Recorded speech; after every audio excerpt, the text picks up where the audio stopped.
Dear user, पिछली video में हमने HTML एंटिटीज के बारे में जाना था और आज की इस वीडियो में हम HTML आईफ्रेम के बारे में जानेंगे। तो आपको बता दें, HTML में आईफ्रेम का यूज किसी वेब पेज में दूसरे वेब पेज को दिखाने के लिए किया जाता है, लेकिन कैसे? तो चलिए यूज करके देखते हैं। तो सबसे पहले हम क्या करेंगे, एक न्यू फाइल बना लेंगे। तो हम यहाँ पर न्यू फाइल पर क्लिक करते हैं और आज का टॉपिक हमारा आईफ्रेम है, तो हम यहाँ पर आईफ्रेम लिख लेते हैं और डॉट एचटीएमएल जो एक्सटेंशन है यहाँ पर लगा लेते हैं और इंटर प्रेस कर देते हैं। और यहाँ पर हमने एंटिटीज के बारे में पहले जो पढ़ा था इसको यहाँ से कैंसिल कर देते हैं। अभी हमारे पास iframe डॉट एचटीएमएल नाम की फाइल है। अब हम यहाँ पर क्या करते हैं, HTML5 का जो बॉयलर प्लेट है हम यहाँ पर इंसर्ट कर लेते हैं। तो यहाँ पर शिफ्ट और एक्सक्लेमेशन मार्क प्रेस करेंगे और इंटर प्रेस कर देंगे। तो अब हम क्या करते हैं, यहाँ पर टाइटल जो डॉक्यूमेंट लिखा हुआ है इसको चेंज कर देते हैं और यहाँ पर लिख देते हैं HTML iframe। अब हम आ जाते हैं बॉडी के अंदर और बॉडी के अंदर हम ले लेते हैं एक H1 टैग। H1 टैग यहाँ पर ले लेते हैं और H1 टैग के अंदर लिख देते हैं HTML iframe। तो अब हम यहाँ पर क्या करेंगे, HTML का जो iframe टैग होता है हम यहाँ पर यूज करेंगे। तो यहाँ पर लिख देते हैं iframe टैग। तो यहाँ पर iframe टैग कुछ इस तरह लिखा जाता है, यहाँ पर लेस देन, उसके बाद iframe, उसके बाद सोर्स, उसके बाद फ्रेम ऑर्डर, उसके बाद यहाँ पर हमने iframe का क्लोजिंग टैग यहाँ पर लगाया हुआ है। अब एसआरसी में आपको क्या देना होगा, तो एसआरसी में आपको लिंक देना होता है। तो हम नेक्स्ट लाइन में हम इसका इस्तेमाल करेंगे। और फ्रेम बॉर्डर क्या होता है, तो आपको बता दें, यहाँ पर अगर हम फ्रेम बॉर्डर 0 रखते हैं और इसको कंट्रोल प्लस एस से सेव करके अगर हम इसे वेब ब्राउजर में ओपन करते हैं तो अभी आप देखेंगे यहाँ पर कोई भी बॉर्डर नहीं शो हो रहा है। जब हम यहाँ पर 0 से इसको हम 1 कर देते हैं और कंट्रोल पर एस से सेव करके दोबारा से हम ब्राउजर में जाते हैं तो यहाँ पर हम रिप्रेस करेंगे तो अभी आपको आईफ्रेम का एक बॉर्डर दिख रहा होगा। तो 0 और 1 यूज करके आप आईफ्रेम में बॉर्डर का इस्तेमाल कर सकते हैं। अब चलिए हम आते हैं नेक्स्ट लाइन में और नेक्स्ट लाइन में हम क्या करते हैं, दोबारा से हम आईफ्रेम लेते हैं और आईफ्रेम लेने के बाद यहाँ पर इसी में हम किसी वेब पेज का लिंक यहाँ पर देंगे। तो यहाँ पर हम कोई भी वेबसाइट का लिंक दे देते हैं। तो हम गूगल को ओपन कर लेते हैं और एक वेबसाइट है gorakhpurhindi.com, हम इसको ओपन कर लेते हैं। इसके लिंक को यहाँ से हम कॉपी कर लेते हैं और कॉपी करने के बाद हम दोबारा से आ जाते हैं यहाँ पर और एसआरसी में हम जिस लिंक को कॉपी किया यहाँ पर पेस्ट कर देते हैं। पेस्ट करने के बाद हम यहाँ पर बॉर्डर देना चाहते हैं तो दे सकते हैं, नहीं तो हम इसको 0 ही रखेंगे और कंट्रोल पर एस से सेव कर देते हैं और दोबारा से हम आते हैं तो देखते हैं क्या होता है। तो हम इस वेबसाइट को हटा देते हैं और यहाँ पर हम इसको रिफ्रेश करते हैं तो अभी आप यहाँ पर देखेंगे आईफ्रेम में जो भी वेबसाइट का सोर्स दिया हमने वह वेबसाइट यहाँ पर शो हो रही है। यहाँ पर इसको कैंसिल कर देते हैं और अभी आप देखेंगे आईफ्रेम में यहाँ पर जिस वेबसाइट का लिंक हमने दिया था वह वेबसाइट यहाँ पर शो हो रही है। तो आईफ्रेम का यूज कुछ इस तरह किया जाता है। उसके बाद हम आ जाते हैं दोबारा से BS कोड में और BS कोड में आने के बाद हम क्या करते हैं, यहाँ पर इसको H1 को कॉपी कर लेते हैं और इस वाले में पेस्ट कर देते हैं जिससे क्लियर आपको पता चले कहाँ पर क्या हो रहा है। अब हम यहाँ पर क्या करते हैं, आईफ्रेम को कॉपी कर लेते हैं कंट्रोल प्लस C से और नेक्स्ट लाइन में पेस्ट कर देते हैं।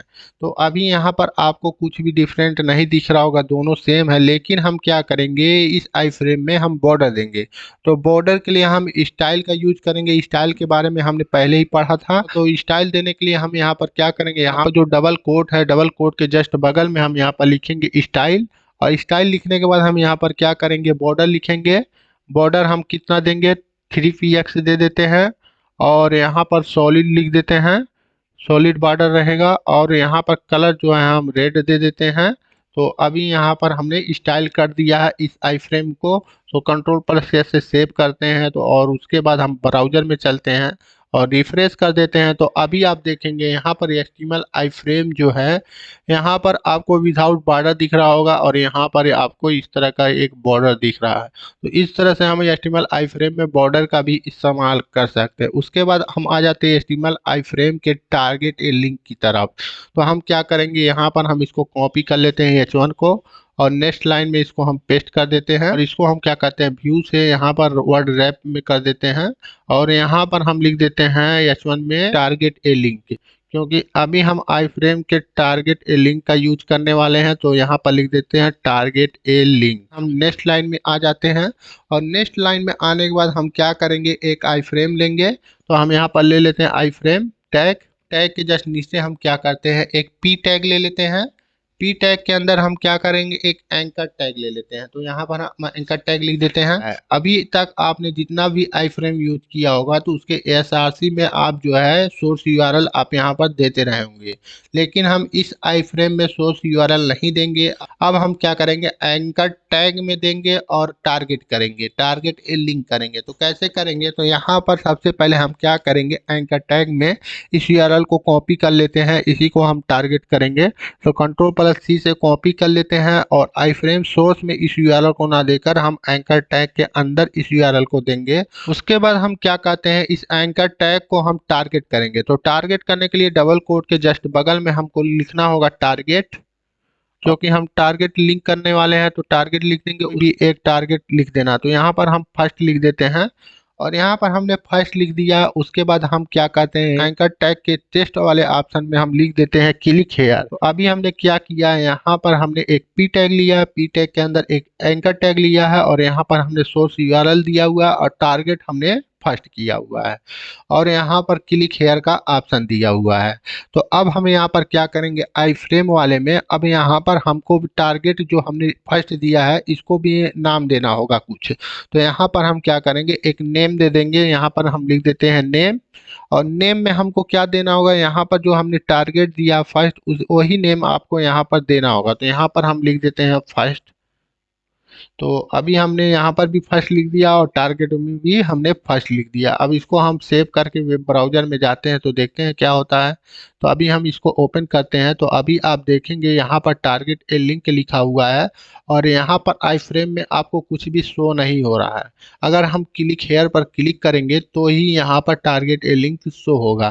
तो अभी आप देख सकते हैं आई फ्रेम में कुछ इस तरह से आप टारगेट ए लिंक का इस्तेमाल कर सकते हैं। और अगर आप इसकी हाइट और विजिट देना चाहते हैं तो वो भी आप दे सकते हैं। तो हम VS कोड में आते हैं और यहाँ पर डबल कोड के जस्ट बगल में यहाँ लिख देते हैं 600 px और उसके बाद हम यहाँ पर हाइट भी लिख देते हैं इसका 600 px। तो कुछ इस तरह से हम इसका हाइट और विजिट दे देते हैं और कंट्रोल+S से सेव करके अब हम इसको रिफ्रेश करते हैं।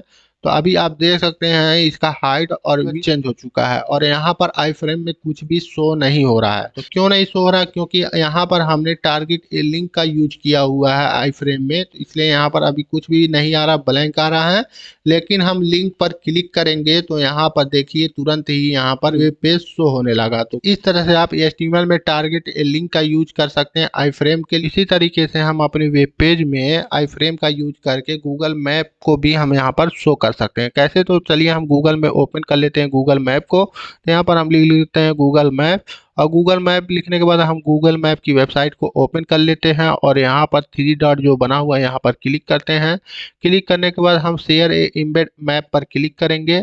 उसके बाद यहाँ पर कुछ इस तरह का इंटरफेस आपके सामने आता है। अब आपको क्या करना है, यहाँ पर आप देखेंगे तो एक ऑप्शन दिया हुआ है एम्बेड ए मैप। तो आप एम्बेड ए मैप पर क्लिक करेंगे तो यहाँ पर आपको मैप का साइज शो हो रहा होगा। अगर आप यहाँ पर देखें तो यहाँ पर एरो बना हुआ, एरो पर क्लिक करेंगे तो आपको स्मॉल मीडियम लार्ज आपको ऑप्शन मिल रहा है। तो आप जैसा भी मैप चाहते हैं आप इस ऑप्शन पर क्लिक करके सिलेक्ट कर सकते हैं। मान लीजिए हमें स्मॉल वाला चाहिए तो हम स्मॉल पर क्लिक करेंगे तो कुछ इस साइज का आपको गूगल मैप जो है शो होगा।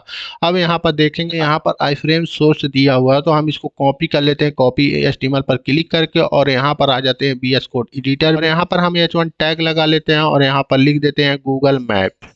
गूगल अभी हमने जो कॉपी किया था उसको यहाँ पर कंट्रोल+V से यहाँ पर पेस्ट कर देते हैं। तो अब हम इसको सेव कर देते हैं। सेव करने के बाद आपको बता दें यहाँ पर गूगल मैप के लिए आई फ्रेम लगा दिया और यहाँ पर सोर्स यूआरएल है। उसके बाद यहाँ पर स्टाइल दिया हुआ है। तो स्टाइल में अगर बॉर्डर चेंज करना चाहते हैं तो आप यहाँ पर बॉर्डर टैग का यूज कर सकते हैं, के लिए प्रॉपर्टी दे सकते हैं। उसके साथ ही अगर आप चाहते हैं मैप का जो विड्थ जो है हाइट जो है चेंज करना तो आप यहाँ से कर सकते हैं। इस तरीके से आप अपने वेब पेज में आई फ्रेम का यूज करके मैप का भी यूज कर सकते हैं। साथ ही आप यूट्यूब वीडियो को भी आई फ्रेम की मदद से ही इस्तेमाल कर सकते हैं। हम इसको सेव कर देते हैं और वेब ब्राउज़र में जाते हैं और यहाँ पर आ जाते हैं। तो अभी यहाँ पर हमारा कोई भी गूगल मैप शो नहीं हो रहा है तो हम क्या करेंगे, रिफ्रेश करेंगे।